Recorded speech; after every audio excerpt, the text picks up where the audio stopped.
हिंदी की कक्षा में आपका स्वागत है। आज हम अपनी इस कक्षा में कक्षा 9वीं के पाठ जो हमने पिछले वीडियो में पढ़े थे ग्रामश्री, उसके भाग 2 के व्याख्या का अध्ययन करेंगे।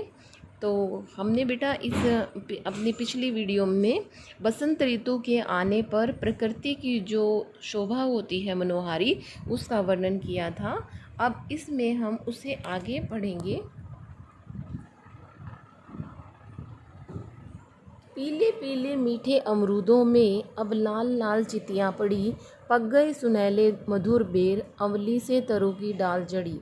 लह लह पालक मह मह धानियाँ, लौकी ओ सेम फली फैली, मखमली टमाटर हुए लाल, मिर्चों की बड़ी हरी थैली। तो बेटा इसमें जो चितियाँ शब्द आया है उसका अर्थ है धब्बे, सुनहले यानी सोने के रंग के, अमली छोटा आंवला के लिए आया है, तरु का अर्थ होता है पेड़। तो कवि कहता है पक कर अमरूद, पीले मीठे अमरूदों में, और जब बेटा पक जाते हैं अमरूद तो उनका रंग कैसा हो जाता है, पीला हो जाता है।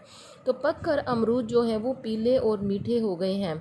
तो इस जो बेटा जो पद्यांश है उसमें कवि ने बसंत ऋतु में जो तरह तरह के फल और सब्जियां होते हैं उनकी विशेषता का वर्णन किया है।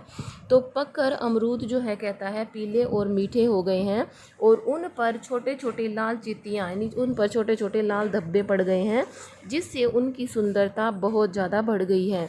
तो पक गए सुनहले मधुर बेर, और सुनहरे बेर पक कर तैयार हो गए हैं और छोटे छोटे आंवलों से पेड़ों की शाखाएं जड़ गई हैं। तो कहते हैं कि जैसे प्रकृति का जो सौंदर्य है और जो मौसमी जो सब्जियां होती हैं, फल होती हैं, वो मौसम के अनुसार ही हमें मिलती हैं। अब तो मिलती भी हैं लेकिन उसमें बेटा वो टेस्ट नहीं होता, वो स्वाद उसमें नहीं होता। तो कहता है जब बसंत ऋतु है उसमें तरह तरह के फल और सब्जियां किस तरह से दिखाई दे रही हैं और जिससे उसका मन आकर्षित हो रहा है, उसका वर्णन जो है कवि ने इसमें किया है। तो वे लह लह पालक मह मह धनिया, लौकी ओ सेम फली फैली, मखमली टमाटर हुए लाल, मिर्चों की बड़ी हरी थैली। तो कहता है खेतों में हरी भरी पालक जो है वो लहलहाने लगी है और धनिये की जो सुगंध है, मह मह धनिया का अर्थ है कि धनिये की सुगंध महकने लगी है। लौकी और सेम की बेलें जो है वो दूर दूर तक फैल गई हैं। मखमली टमाटर हुए लाल, और लाल रंग के मखमली जो टमाटर है, जो बहुत सॉफ्ट और कोमल जो है टमाटर होते हैं, वो भी जो है वो उनके पौधे भी उनसे लद गए हैं। तो हरी हरी मिर्चों से पौधे भर गए हैं और मिर्चों की बड़ी हरी मिर्चों से पौधे भर गए हैं, जिस कारण पौधे जो है वो हरी भरी थैली के समान दिखाई देने लगे हैं। तो बेटा देखिए इसमें कि जो पीले मीठे अमरूद हैं वो कैसे दिखाई, पके हुए अमरूद जो होते हैं वो कैसे दिखाई देने लगे हैं, पीले रंग के, और उन पर लाल लाल रंग के क्या दिखाई देने लगे हैं, धब्बे, और वो बहुत मीठे हैं। तो खेतों में सब्जियों का जो वर्णन किया गया है उसमें कई शब्द ऐसे हैं जिनका बार बार प्रयोग किया गया है। तो उसमें पुनरुक्ति प्रकाश अलंकार है, जैसे लह लह मह मह, ये शब्द जो है इनमें एक लय है, तो इसमें लयात्मकता का गुण विद्यमान है। अभिधा शब्द शक्ति और प्रसाद गुण और दृश्य बिंब का प्रयोग भी सहज व दर्शनीय है। उसके बाद है बेटा नेक्स्ट, बालू के सांपों से अंकित गंगा की सतरंगी रेती, सुंदर लगती सरपत छाई, तट पर तरबूजों की खेती। तो इसमें जो कवि है बेटा वो कहता है कि जैसे बसंत ऋतु के आगमन के बाद जो प्रकृति की विशेषता है उसका जो वर्णन किया है, उसके बाद कहता है कवि कि गंगा किनारे की रेत और वहाँ पर पक्षियों की जो क्रीड़ा की जाती है, उनके द्वारा पक्षियों के द्वारा जो मनोरम जो दृश्य होता है उसका जो आनंद लिया जाता है, उसका जो वर्णन है उन्होंने इस पद्यांश में किया है।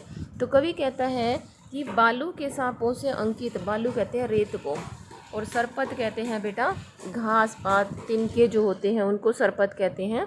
तट किनारा और सुरखाब चक्रवाक पक्षी के लिए आया है। ये सुरखाब किसके लिए आया है, चक्रवाक पक्षी के लिए।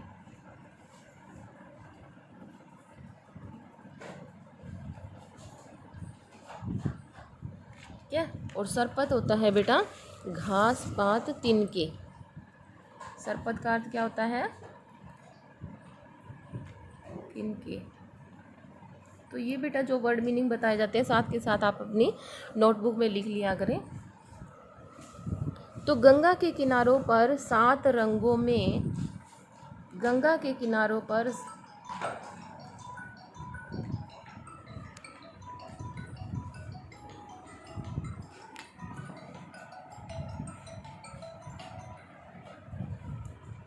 गंगा के किनारों पर 7 रंगों में जगमगाती रेत पर नदी की लहरों की सांपों जैसे सुंदर लहरिया निशान जो है वो बने हुए हैं।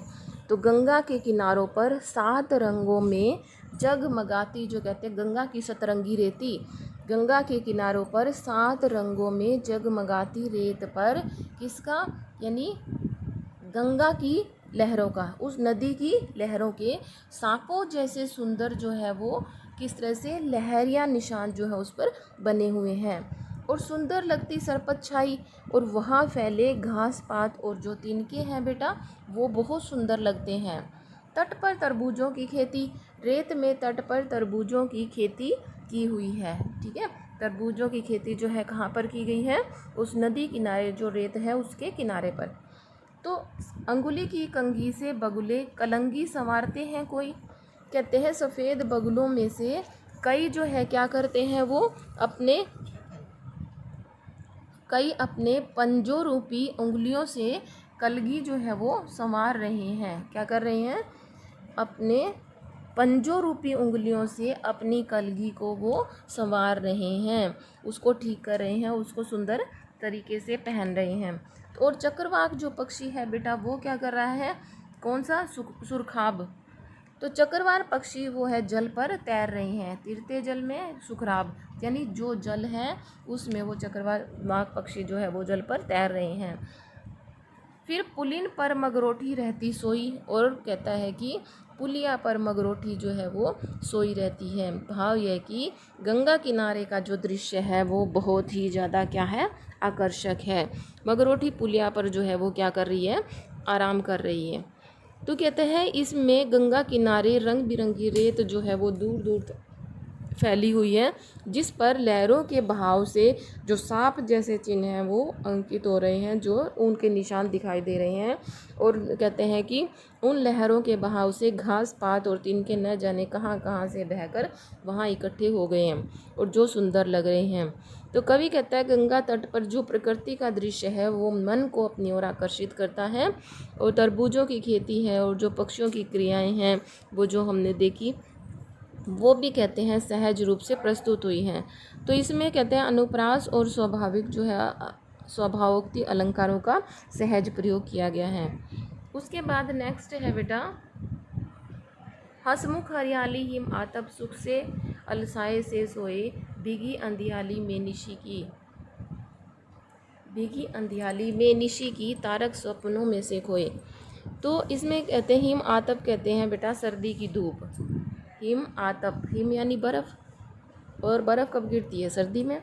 तो सर्दी की धूप, अंधियाली अंधेरे, निशी रात, तारक तारे, सपनों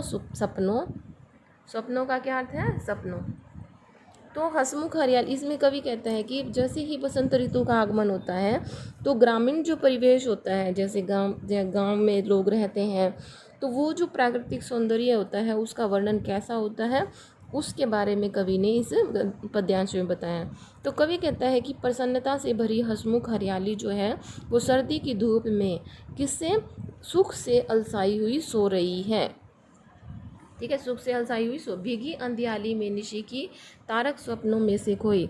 और कहता है कि सारा काम जो है, जैसे वो सपनों में खोए हुए हैं टिमटिमाते तारे, और सारा गांव जो है हरियाली से इस प्रकार भरा हुआ है, कैसे? मरकत डब्बे सा खुला ग्राम, जिस पर नील नभ आच्छादन निरुपम हिमांत में स्निग्ध शांत निज शोभा से हरता जनमन। तो कहता है कि जिस पर नीलम जैसा नीला आकाश जो है वो छाया हुआ है, कैसे? जैसे सारा गांव है बेटा उसमें हरियाली आ गई, वसंत ऋतु के आगमन से। तो जैसे वो पन्ना जो होता है ना, पन्ना नामक एक रतन होता है, मरकत जो कहते हैं उसको, मरकत जो है बेटा वो पन्ना नामक एक रतन होता है। तो वो जो कहते हैं रतन है ना, वो हरा भरा बहुमूल्य जैसे रतन होता है, जिस पर नीलम नभ आच्छादन, कहते हैं कि नीलम जैसा नीला आकाश जो है वो छाया हुआ हो। निरुपम हिमांत में स्निग्ध शांत निज शोभा से हरता जनमन, कहता है कि शीत ऋतु जब समाप्त हो जाती है बेटा, यानी सर्दी की ऋतु जब समाप्त हो जाती है, और जैसे गर्मी और सर्दी है बेटा, आवागमन ये चलता रहता है, तो सारा गांव कहता है क्या अनुपम हो जाता है, अनोखा हो जाता है, उसकी जो छटा है देखने योग्य होती है। तो वह कोमल अति सुंदर और शांत है, जो अपनी अपार शोभा से इस हर मानव के हृदय को आकर्षित करता है। तो क्या है कहने का भाव बेटा, निरूपम इमांत में स्निग्ध शांत निज शोभा से हरता जनमन। तो कहता है जैसे शीत ऋतु समाप्त हो जाती है और वसंत का आगमन हो जाता है, तब उस समय जो है वो अपार जो शोभा है वो अवर्णनीय है, अद्भुत है, उसका वर्णन जो है इसमें किया गया है।